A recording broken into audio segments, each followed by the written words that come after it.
Elinho de volta e a gente fala agora de saúde, um alerta para os casos de acidente vascular cerebral, AVC, que acomete cada vez pessoas mais jovens. Uma doença que envolve vários fatores de risco. Bora conversar sobre esse assunto agora com o Dr. Helder Ribeiro, ele é médico neurologista. Dr. Helder, muito obrigada pela gentileza em estar com a gente nessa terça-feira. Existe uma causa específica para o AVC? Obrigado, Cris. Obrigado, pessoal de casa. Prazer estar aqui. Bom, o AVC, existe basicamente dois tipos de AVC. O AVC que a gente chama isquêmico, que é responsável por cerca de 80% a 85% dos casos. Acontece por conta de um entupimento de uma artéria do cérebro que levaria sangue para as células nervosas, né? E o AVC hemorrágico corresponde a 15% a 20% dos casos, que corresponde ao extravasamento de sangue por conta de um vaso que se rompeu, né? Esses tipos de AVC têm causas diferentes. O AVC isquêmico acontece principalmente por conta de um entupimento nas artérias carótidas, que é o que a gente chama de ateromatose carotídea, ou então uma arritmia cardíaca, formando coágulos no coração que saem e vão para o cérebro e entopem uma artéria. Agora, doutor, o corpo dá alguns sinais de que aquele AVC pode estar chegando ou vai acontecer ou não? De repente, de supetão. Infelizmente, é súbito, né? Então, muitas vezes acontece quando a pessoa menos espera, pode estar no trabalho, pode acontecer ao acordar, né? Ou durante o sono mesmo. Até durante o sono? Até durante o sono. É muito comum, o paciente ele já acorda com um lado do corpo fraco, sem conseguir falar, sem conseguir andar. Então, o AVC muitas vezes ele não dá um aviso, ele acontece de forma súbita. Agora, diante de um caso como esse, as pessoas que estão ali ao redor ficam querendo ajudar, né? O que fazer nesses casos? Porque é preciso, claro, levar aquela pessoa ao socorro médico, né? O atendimento médico. Mas o que fazer nesses casos? Algo pode ser feito, porque é uma corrida contra o tempo, aquele socorro, né, doutor? Até porque o AVC, ele deixa sequelas. Exatamente. É uma corrida contra o tempo. Então, assim, na mínima suspeita do AVC, a família ou um colega de trabalho que presencia um desses sintomas deve chamar o SAMU imediatamente, né? O paciente ele deve ser levado para um hospital com estrutura suficiente para atender o paciente com AVC, que tenha um protocolo AVC, para realizar uma tomografia do crânio e assim ter a possibilidade de receber um dos tratamentos para o AVC. Hoje no Brasil e no mundo nós temos opções de dois tratamentos específicos e ambos os tratamentos são tempo dependente. Você precisa de um tempo máximo da instalação do início dos sintomas para iniciar o tratamento. O primeiro tratamento a gente chama de trombólise, é uma medicação que a pessoa recebe no sangue, recebe na veia, que vai chegar no coágulo e dissolver o coágulo, tá? Mas a gente só tem 4 horas e meia desde quando iniciou os sintomas para fazer essa medicação. E outro tratamento a gente chama de trombectomia mecânica. É como se fosse um cateterismo que acessa o coágulo e retira o coágulo mecanicamente, tá? A depender do caso, nós temos até 24 horas para fazer esse tratamento. Então, ambos os tratamentos dependem muito do tempo.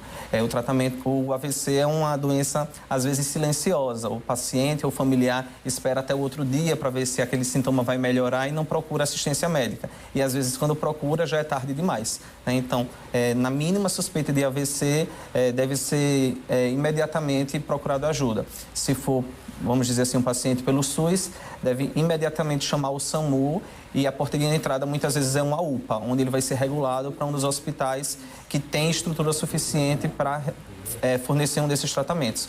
Aqui em Maceió, ou HGE ou Hospital Metropolitano.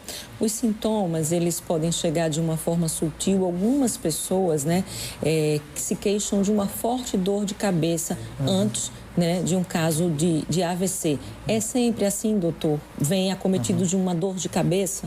Não é sempre assim. Muitas vezes o AVC ele é indolor, a pessoa não sente dor nenhuma, né?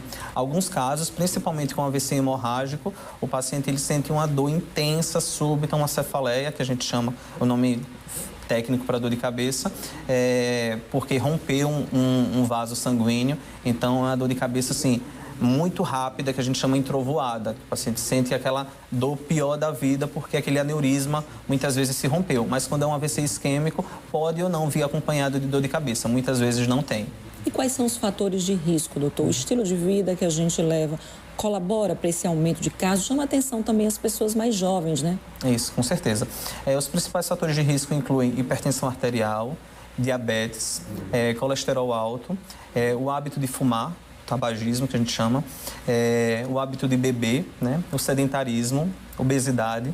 Então, muitos desses fatores são fatores de risco modificáveis que a pessoa pode mudar na vida dela para prevenir um AVC. Então, o AVC, muitas vezes, ele é prevenível com mudanças no estilo de vida.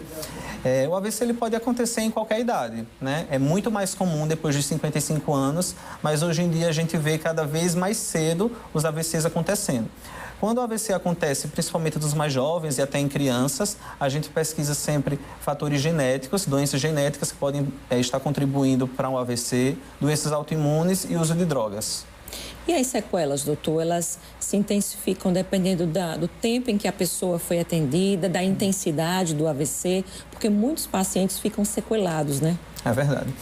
As sequelas dependem de um conjunto de fatores, depende do vaso que foi comprometido, se foi um vaso grande, então o risco de sequelas é muito maior, né? Se ele não recebeu o tratamento, um daqueles 2 tratamentos que eu comentei anteriormente, então aumenta também muito a chance de ter um AVC. A idade do paciente, quanto mais jovem o paciente, melhor é a recuperação. Quanto mais idoso é o paciente, menor é a chance de recuperação.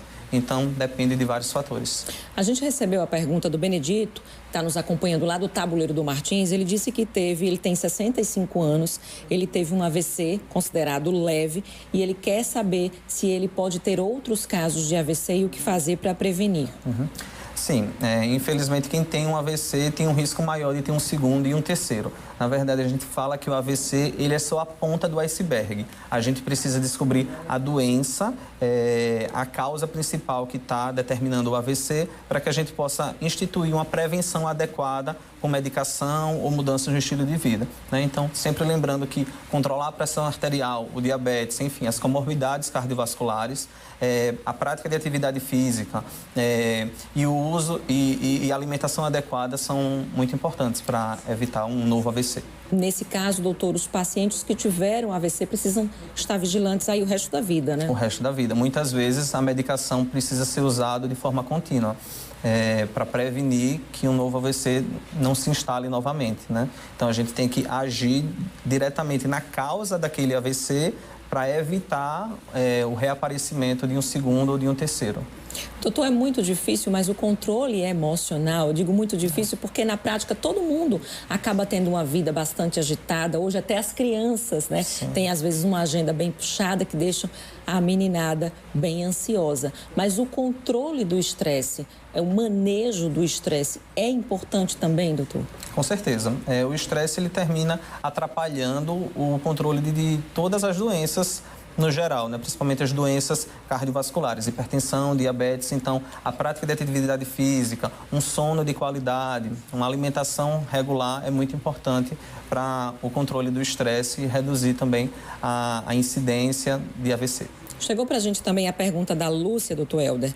Medicamentos como estaminas ajudam para que não tenham AVC? São medicamentos, são drogas preventivas? A pergunta da Lúcia que está nos acompanhando. Certo, acho que ela quis dizer estatina, né? Isso, estatinas, isso mesmo.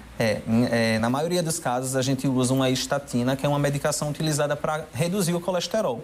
Muitas vezes a pessoa tem uma vida muito saudável, né? Uma alimentação boa, pratica atividade física, mas tem uma história familiar de dislipidemia muito forte. Então, realmente precisa usar estatina o resto da vida para controlar o colesterol. Segue aquela linha do paciente cardíaco, né, doutor? É preciso aí o controle, né? Muito obrigada, viu, pelas orientações. Você que participou mandando a sua pergunta, nossa gratidão também, doutor Helder. Até uma próxima oportunidade. Até uma próxima, foi um prazer. Excelente terça-feira, nós que agradecemos. Olha, o Supremo Tribunal Federal determinou que os planos de